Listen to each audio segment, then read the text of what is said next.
Hello అందరికీ welcome back to Kritika's kitchen. ఈరోజు మన రెసిపీ వచ్చేసి పచ్చి కొబ్బరితో చేసుకునే స్వీట్ రైస్ రెసిపీ అండి. చాలా వరకు ఈ రెసిపీని దేవుడికి నైవేద్యంగాను లేదా చిన్నపిల్లలకైనా పెద్దవాళ్ళకైనా చాలా హెల్తీ ఫుడ్ అండి. అండ్ లైట్గా కూడా ఉంటుంది. ఈ సింపుల్ రెసిపీని ఎలా తయారు చేయాలో చూసేద్దాం. మరి ఇక్కడ నేను వచ్చేసి 1/2 kg రైస్ని అయితే తీసుకున్నానండి. మనమైతే గ్లాస్ కొలతలతో అయితే తీసుకోవాలండి. నేను వచ్చేసి ఇక్కడ 2.5 గ్లాస్ రైస్ తీసుకున్నాను. అందులోనే టీ గ్లాసులన్నీ సగ్గుబియ్యంని అయితే పోసుకున్నానండి. పోసుకొని చూసినారు కదా, ఇలా అంతా కూడా మిక్స్ చేసుకొని దీనైతే వాటర్ పోసుకొని ఒక 2 to 3 టైమ్స్ అయితే వాష్ చేసుకుందాము. ఇందులోకి 5 గ్లాసెస్ ఆఫ్ మంచినీళ్ళని అయితే పోసుకుందామండి. పోసుకొని స్టవ్ వెలిగించుకొని రైస్ అయితే ఉడికించుకుందాము. రైస్ ఉడికేలోపు పచ్చి కొబ్బరిని పగలగొట్టుకొని ఇలా పీసెస్ లాగా కట్ చేసుకొని మిక్సీ జార్లోకి వేసుకొని అయితే మెత్తగా పేస్ట్ అయితే చేసుకుందామండి. చూస్తున్నారు కదండి, ఈ విధంగా అంతా కూడా పేస్ట్ అయితే చేసి అయితే పక్కకు పెట్టేసుకుందాము. ఇక్కడైతే రైస్ ఉడికిందో లేదైతే చూసేసుకుందామండి. రైస్ అనేది చక్కగా ఉడికిపోయింది.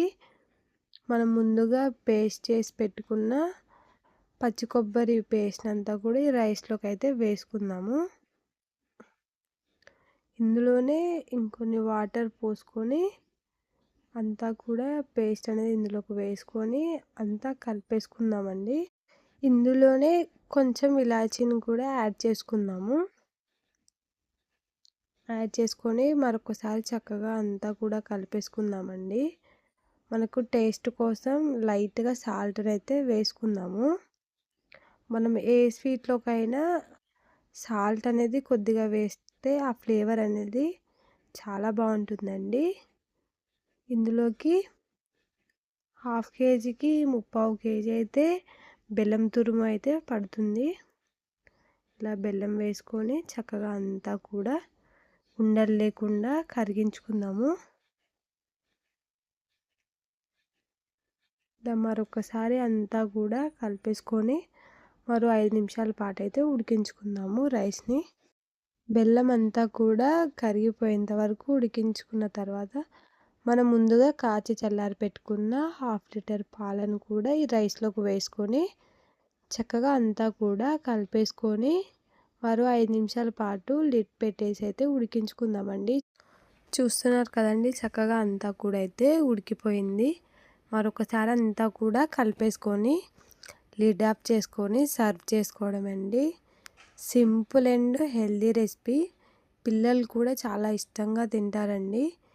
ఈ రెసిపీ వచ్చేసి దేవుడికి నైవేద్యంగా కూడా పెట్టొచ్చండి. అంతే అండి, ఈ సింపుల్ రెసిపీ మీరు కూడా ట్రై చేసి ఎలా వచ్చిందో కామెంట్ చేసి అయితే చెప్పేయండి. ఇలాంటి మరెన్నో ఇంట్రెస్టింగ్ ఫుడ్ వీడియోస్ కావాలని అనుకుంటే మన ఛానల్ని please do like and share and subscribe. Thank you for watching.